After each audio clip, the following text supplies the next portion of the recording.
Hello and welcome to another nerdy news update. Today I just want to focus on one thing, which is the Bihar SIR, or as you know, Votebandi. What is happening in Bihar is horrifying and terrible. I have been looking for a lot of answers to a lot of questions that we have about how the exercise is being carried out, whether that exercise is constitutionally valid. Currently, there is a case going on in the Supreme Court. It was filed by the Association of Democratic Reforms and Mahua Moitra and a few others. That case is being heard, and what the court told the election commission is that they have to give a response by 21st of July to a bunch of questions that were asked by the petitioners.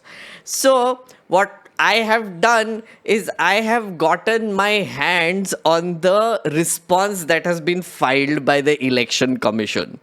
It is a very detailed response, totaling 789 pages, and I have read most of it. But honestly, the response is this, which is 88 pages. So I read all 88 pages at least, and then I scanned through the rest. In these 88 pages, there are a lot of answers to questions that we have been asking about the Votebandi or SIR, Special Intensive Revision, as they call it in Bihar right now. So what I thought was that I would do like a comprehensive video for someone who does not know what is going on, for someone who has a lot of questions and needs some answers, and for someone who wants to go a little deeper into what is going on in general in Bihar, because this is going to be replicated throughout the country. So they have started from Bihar, but they are going to do it everywhere in India.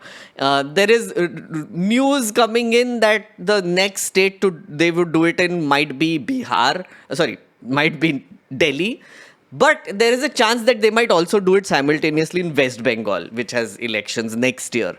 So every time a state election comes up, my guess is they are going to do this. So it is good for us to know what is going on and be vigilant whenever it happens in our state. What are we going to do? And also, this is a big shit show. Yeah, just telling you outright, it is a big shit show. But before that, let me give you a little bit of a TLDR of what this is. Till now, story so far. So this is called a Special Intensive Revision. It was announced in June, 26th of June specifically in Bihar. And the idea is, their logic is that we want to clean up the voter roll that is currently in Bihar. There are 7.9 crore voters. What the election commission is saying that, there are a lot of, or sources from the election commission are saying, there are a lot of illegal migrants, a lot of people have shifted, a lot of people have died. So we want to clean up the voter roll before the elections happen in November. The way they decided to do this is bizarre. What they did was they have asked every voter to fill up an enumeration form. Now, BLOs and BLAs, which are people within who are responsible for a booth, for a bunch of voters, they are supposed to print out an enumeration form with the voter details in it, already existing voter details, and they have to give it to the voter. The voter is supposed to fill it again and confirm everything and attach one of 11 documents which the election commission has given. After that, they have to give it to the BLO, and then the BLO has to upload it on a website which has been specially created by the election commission. And then there would be a draft roll that will be published after all of this, right? What that means is that all the voters who have given enumeration forms, their names would come up in a roll. Then for a period of 1 month, which will start next month, every voter who is not included can go to the election commission and say that, oh look, my name is not on the draft list, please include it. Or someone whose details are incorrect, they can also go and tell the election commission, oh look, my name is incorrect, so I can please fix it. After 1 month of doing that, the EROs will then decide what is the final voter roll, which will happen in September. Mota, they have been given like 2 months to redo the entire voter list in Bihar from ground up. That is the problem there. That 7.9 crore voters are being asked to prove again that they should be in the voter list. And there is another issue there, that they have given a cutoff, which means that if you are a voter who was in the 2003 voter list in Bihar, then you don't need anything. You become a part of it by default. But if you are someone who became a voter after 2003, then you have to reprove that you deserve to be on the voter list. And other than that, the 11 documents that they have given, they are saying that those are to prove that you are a citizen of India, and then you would get a voting right. It is a very strange sort of filter that the Election Commission is doing. So questions have come up. One, the timing. Why are they doing it right now? The elections are in November. What is the hurry for doing that? Two, is the Election Commission even allowed to check citizenship of voters before they put them on the voter roll? Because that is supposed to be the job of other departments of the government, primarily the Home Ministry. Third, is this going to lead to disenfranchisement, which means that if you're not in the voter roll, would that affect your citizenship also? Fourth, what about the people who don't have those 11 documents? Because there are a lot of people in Bihar who do not have those documents. So what about them? How will they get included in the voter roll? And then 5, which is the way they are doing this, right? There have been many videos and many reports now which have come out, which have pointed out how they are doing it very shittily. Yeah, they are not following norms. They're just hano-tano uploading the forms however they want. BLOs have been caught signing papers themselves. Then voters are getting messages on their phones saying that your form has already been filled and they have no idea how it happened. There are people who don't have documents. They came and then the BLO said, okay, fine, don't give us documents, just give us the form. It's very confusing what is going on in Bihar. And the rules keep changing again and again. So, looking at all of this, a petition was filed in the Supreme Court. And this is the response that the Election Commission has given, with a lot of answers to a lot of questions that we have. Okay, let's start with the first issue, the first question that I had. As I said, there are many media reports now. You can see Ajit Anjum's channel, or you can watch Rajiv Ranjan, who has been going around Bihar and doing a lot of ground reports on how people are getting, they're facing trouble. They're facing problems. There are many errors in this whole enumeration, Bihar SIR, Votebandi process. And the fear is that people might get disenfranchised as a result. So there are many media reports about it. So when the petitioners had filed this case in the Supreme Court, they had quoted a few media reports. One of the questions I had is that why is the Supreme Court not responding to any sort of media reports? They're not giving any response. There is no press conferences being done. There are no clarifications being issued per se, right? This one gives sort of an answer, which I think is worth pointing out.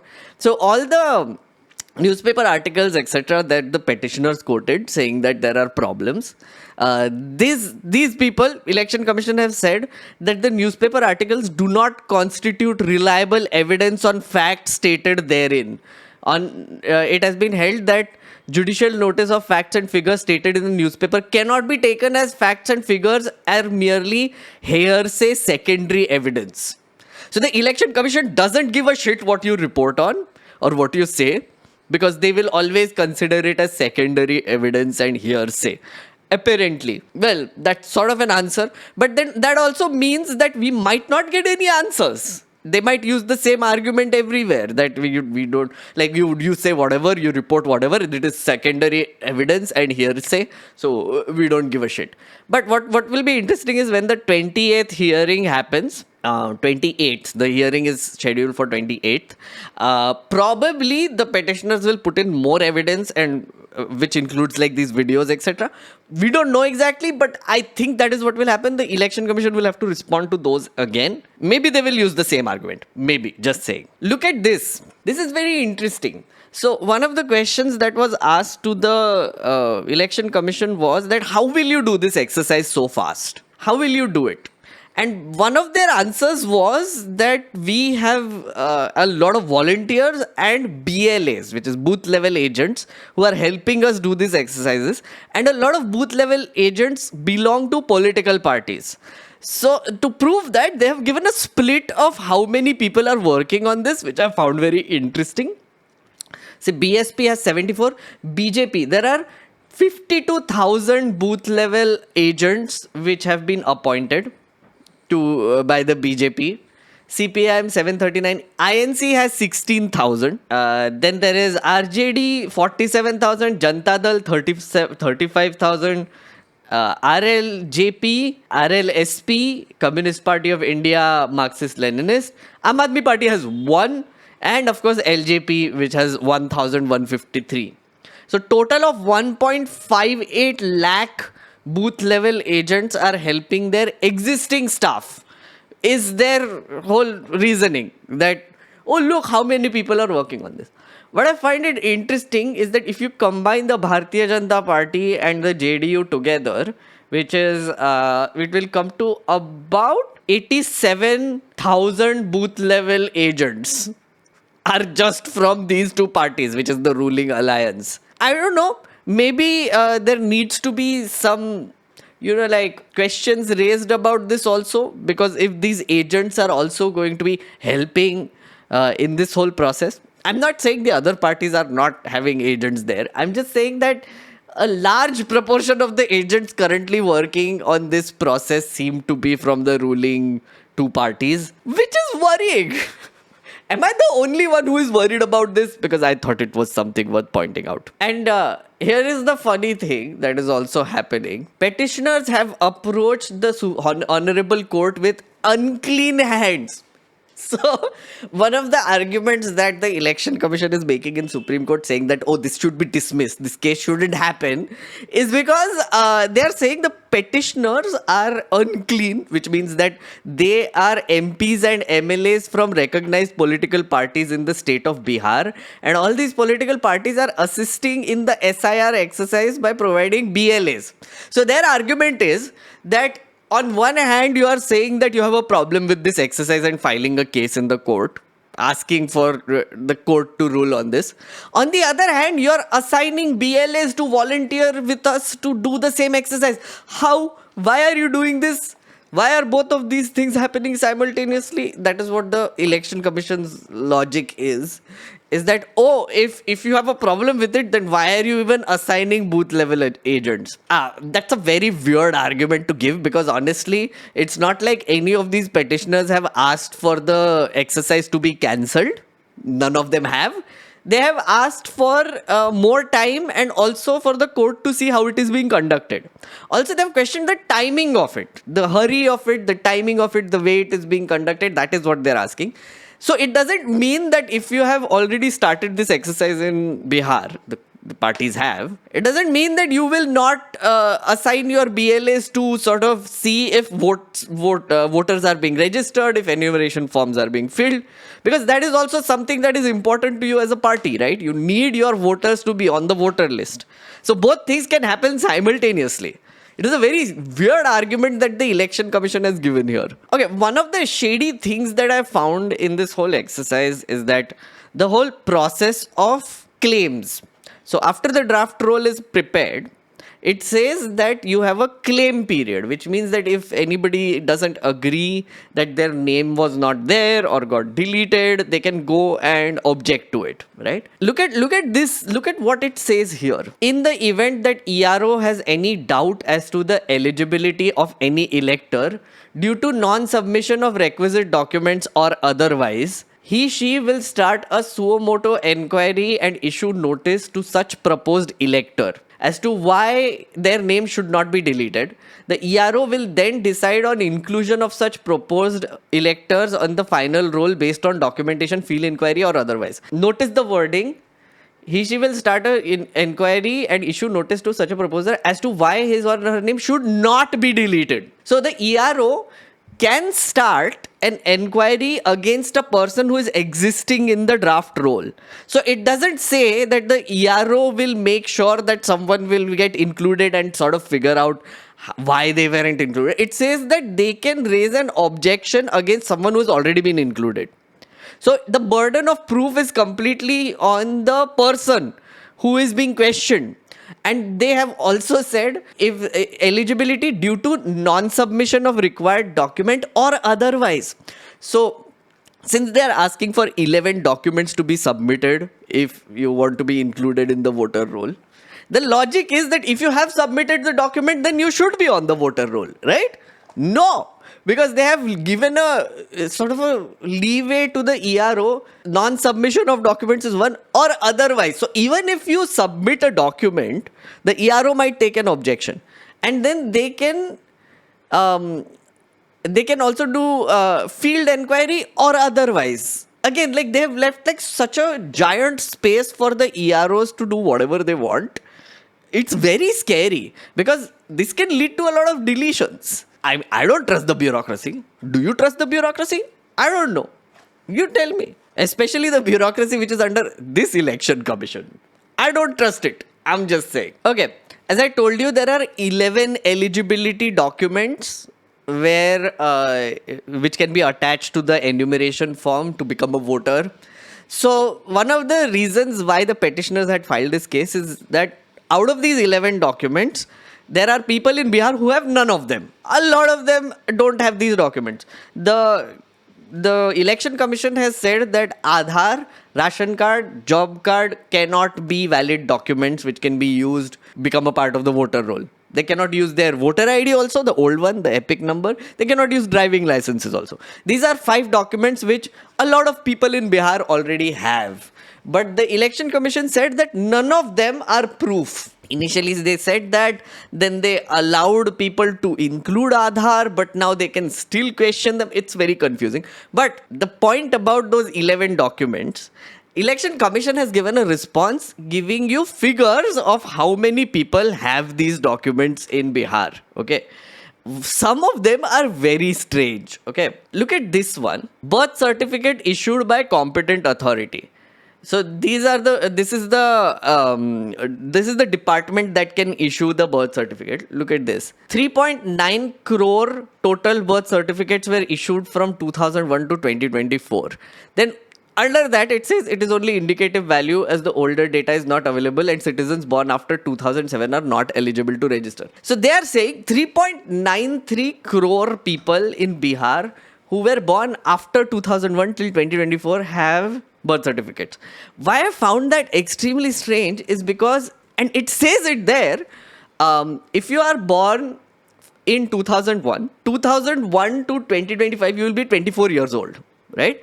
So after 18 is when you get on the voter roll. So till 2007, whoever is born till 2007 can technically get into the voter registration, right? They can get on the voter list. They have given data from 2001 to 2024. Why? They could have given data from 2001 to 2007, which are the ones eligible for applying and becoming a part of the voter roll, but they didn't. For some bizarre reason, they took like 23 years of data and just chapofied it here. Makes no sense. I don't know I don't know who suggested this, but whatever. Another one. Permanent residence certificate issued by competent state authority. Now, PR certificate is not issued by the Bihar state authority. It says it there. Permanent residence certificate is not issued in Bihar. However, 13.8 crore residence certificate have been issued from 2011 to 2025. This is very weird. Because as I said, the total number of voters in Bihar is 7.9 crore registered 2025 May. They're saying 13.8 crore people have permanent residence certificate. So I was confused and I asked a few people. They said this is an all India figure, which makes no sense. Like you are talking about Bihar, but you are giving an all India figure. And also if you are giving an all India figure, if only 13.8 crore people in all of India have a PR certificate, how many of those will be in Bihar? Is there no data for this? Also, another thing, if PR, you have to get a PR, if you have to get a domicile certificate, you can use Aadhaar, right? There have been reports saying that if you are making a domicile certificate or a certificate of this or other things, you need Aadhaar, because they are like, oh, Aadhaar de do as proof. But you are not allowed to use Aadhaar when you are filing this form, which is such a bizarre thing. So this PR thing is damn sus for me. I don't understand this response. If someone can explain this to me, please, in the comments below, because I didn't understand what this is. I just didn't. Before we continue, I just wanted to remind you to subscribe to this channel. Please subscribe. I'm waiting for this channel to hit 100k. Would really appreciate it. If so far you have been enjoying the content that I give you, if you liked even this video, please subscribe. Please. And in celebration of 100k, pre-celebration of 100k, here, take another JCB ki khudai. Subscribe.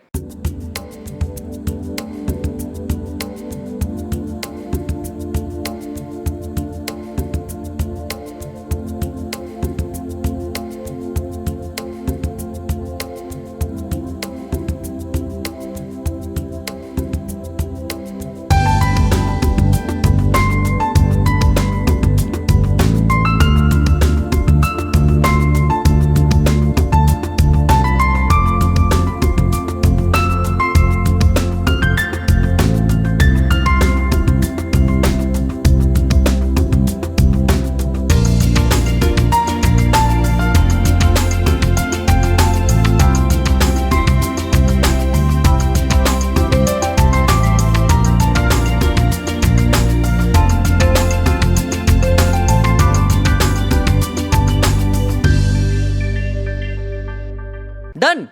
Thank you. Please. Now we shall continue. One of the big questions that is being asked to the Election Commission is it allowed to actually check for citizenship? Is it the correct authority to check for citizenship before putting names on a voter list? According to the Election Commission, it has the complete power to check whether a person is a citizen before they gave them the power to vote, which means they will include them in the voter roll. So according to the Election Commission, yeah, we do. They have the power. The reason they have given is interesting, which is they are saying that essentially the power that they have gotten is important because any denial of such authority would result in inclusion of illegal immigrants and foreigners in the electoral rolls. The interesting bit about this is that if they are saying that it would result in inclusion of illegal immigrants and foreigners in electoral rolls, if they didn't have the power to check citizenship, they should give details, no? Because we have seen reports which have come up which said that there were people from Myanmar, Nepal, Bangladesh who are a part of the voter roll. The Election Commission is going to remove them because of this exercise. It was from sources. This is the only reference I found of illegal immigration and foreigners in electoral rolls. And there they are essentially just saying it that, like, oh yeah, we want this power because no illegal immigrants or foreigners should be on the electoral rolls. If this be the logic, if they are making the electoral roll pure right now in 2025, are we to assume that between 2003 and 2024, there were illegal immigrants and foreigners on the list?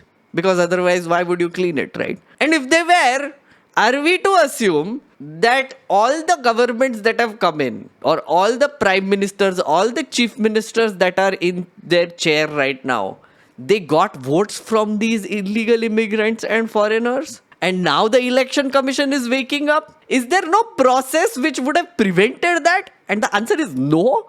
Actually, they do this exercise summarily, like every year. Election Commission does it on a rolling basis. And they are supposed to check for these things. And it is incremental. It doesn't just happen like from ground up all the time.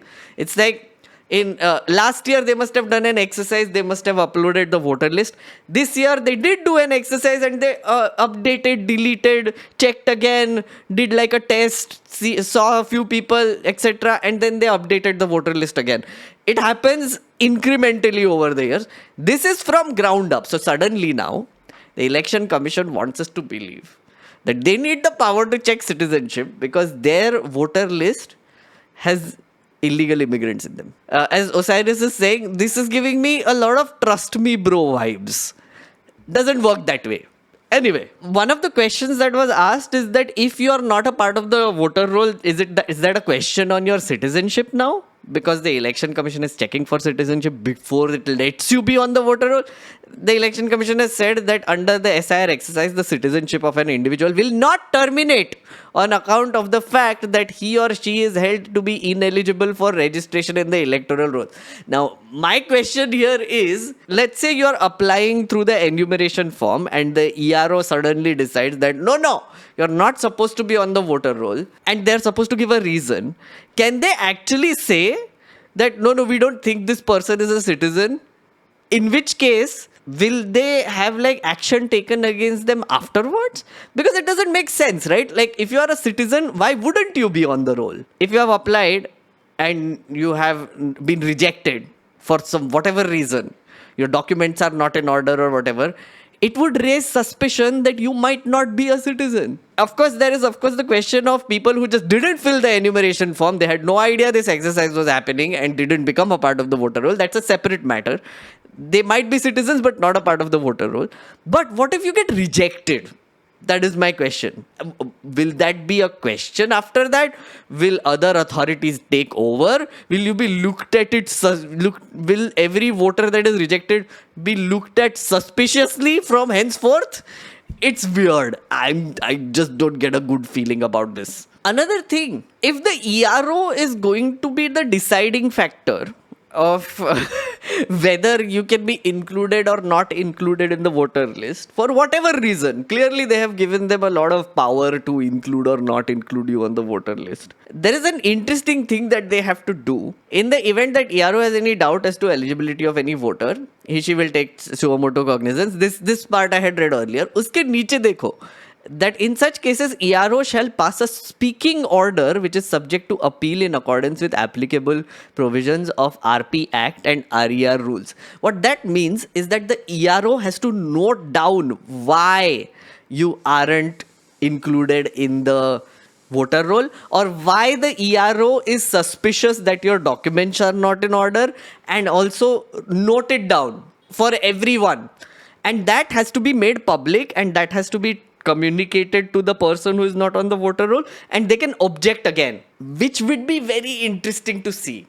Will the ERO do that for every person? I feel like this is one of those clincher things which can become extremely good evidence about how this whole exercise is being done, because I would be interested to see why the ERO hasn't or has not included people in the voter roll. And I want to see if they actually say, oh, suspicious from Bangladesh or Myanmar or foreign country. Because they're saying that one of the reasons why we are doing this is because of illegal migrants. I want to see how many now. This is a very interesting provision which we should keep an eye on. I didn't know that they have to do this, but thank you, Election Commission, for telling us. We shall keep a watch. One of the things that they have clarified is that every voter who has filled the enumeration form with or without documents. It says that if you have submitted an enumeration form with or without documents, then your name is going to be included in the draft roll, which is to be published on August 1st. Which means that currently what the BLOs etc. have been seen doing is that they're haphazardly just signing for whoever, thumbprint लगा रहे हैं, जल्दी upload कर रहे हैं. They're just doing whatever they want and filling up the enumeration form and putting it in. The thing is, now I understand why, is because they want at least everybody to be on the draft roll. Essentially, all the people who are just filling the form, or the BLO is doing it for them, will be at least on the draft roll.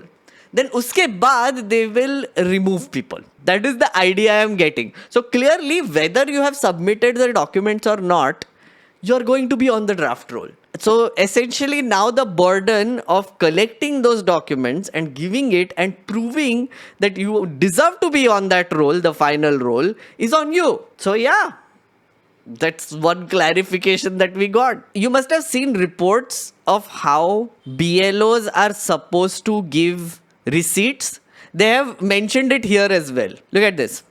BLO will visit every household to collect the filled copy of enumeration form from the electors. BLO shall keep one copy of the enumeration form along with the requisite documents with him or her and give an acknowledgement of receipt of form and document on other copy of enumeration form to be retained by the applicant. Which means that all the reports which say that when the enumeration form is being filled and uploaded and the voters are not getting receipts from the BLOs are worrying, because they have told the Supreme Court that this is what is supposed to happen. Which means if it's not happening, which it isn't in a lot of cases, Ajit Anjum has done videos, Rajiv Ranjan has done videos where they have asked, did you get a receipt? Did you get an acknowledgement from the BLO that your form has been filled? A lot of people are like, no, we didn't. So if the procedure is not being followed properly, does this make this whole exercise pointless? Will the Supreme Court take cognizance of this? I'm very interested to see whether the Supreme Court actually comments on this, because I'm pretty sure the petitioners will bring this up, that they have said that you are supposed to do this, but we have found instances where they're not doing this. So what do we do now? Finally, I just wanted you to look at this, which is they have given reasons for why it is necessary for conducting this special intensive revision of electoral roll in Bihar. One of the reasons that they have given is several recognized political parties across the spectrum have raised serious concerns with the commission regarding inaccuracies of electoral rolls, citing inclusion of ineligible and deceased individuals and exclusion of eligible voters. What that means is that they are saying that political parties have complained that there are inadequacies in the voter rolls. Multiple political parties. And that is why they are doing this in Bihar. My question is that I looked at this. They have given an entire annexure full of complaints. You can see it here. These are all the annexures. These are all the names which the political parties are objecting to. For example, there is this by, I think, Arvind Kejriwal. So Arvind Kejriwal complained about Delhi election voter roll right before that, right? And then they have given like these number of suspicious voters and how many people are in the same address. That is there. Then there are complaints by the BJP in West Bengal also. This is all Aam Aadmi Party, by the way. All of this is Delhi elections. They've given like massive amount of details, as you can see. Look at this. This is AIDMK who is complaining. Same, all the complaints. Then there is another party from Tamil Nadu is complaining. Then there are Hindu articles. Voter goes away from booth as official says she is dead. These are all evidences which the election commission is citing. The reason why we need to do this is because all these parties are complaining. A Vidhayak is complaining here. Then there is BJP from Andhra Pradesh who is complaining. There is also again BJP who is complaining in West Bengal. Bunch of parties. This is Delhi, BJP complaining in Delhi. But what I found is, I looked through all of these. There are no complaints from Bihar. There are no parties which have complained in Bihar. So you are saying that the voter roll in all of these places is shady. That's why we have to do it in Bihar. How does that make sense? So, in conclusion, I think this exercise is extremely shady. If you didn't guess that by now. My theory about this whole thing is that you must have seen, as they also say, a lot of parties have been complaining about elections in Maharashtra, Delhi. The voter roll was suspicious. Many people who filed forms didn't even have addresses. News Laundry has done a series of articles. Reporters Collective also did a bunch of articles. A bunch of newspapers have done articles over the last 1.5, 2 years about different sort of anomalies that we have seen in the election process. Rahul Gandhi has said that the Maharashtra election was stolen. 40 lakh voters were added, and the way they found those 40 lakh voters was by comparing it to the 2024 Lok Sabha elections list, voter list, and the 2025 Vidhan Sabha list. That is how they found those anomalies. My theory is that this whole thing is being done, this whole farcical exercise is being done to scramble the current voter list in every state. They're starting with Bihar because they want to do manipulation. That much is clear to me. So EROs will have complete right to add and remove people from the voter list. I don't know how they will do it. Very interested to see the spoken order that they will give. The second thing is that there will be nothing left to compare. So it will be very difficult to find out how many voters have been added or removed based on previous elections that have happened, recent elections that have happened. So in a weird way, the election commission is just wiping the slate clean because the voter roll has already been prepared. I do believe that now. The voter roll has already been prepared. This draft and this finalization, etc., will be a complete waste of time and money and resources of all these people. They will include the people who they like and they will exclude the people who they don't like. And that what makes it more suspicious is the 2003 cutoff. So this cutoff is very suspicious because this is totally and completely targeted at young people. They don't want young people to vote this time. They want to remove as many voters who are young from the voter roll because those are the people who are going to be voting for newer parties. They are the ones who want change. All the other people who are already in the 2003 list are older people. They are Godi media watchers, WhatsApp uncles, and they're like Nitish Babu, Nitish Babu, Nitish Babu, Modi ji, Modi ji, Modi ji. The younger ones are more likely to go towards Jan Suraj. They are going towards RJD and alternatives, which is very scary for the BJP. So yeah, that is what my whole thing is, and I just wanted to take you through that whole response that the election commission has given, so that you get an idea of what is really going on. Yeah, constant vigilance. Also subscribe. Thank you for watching.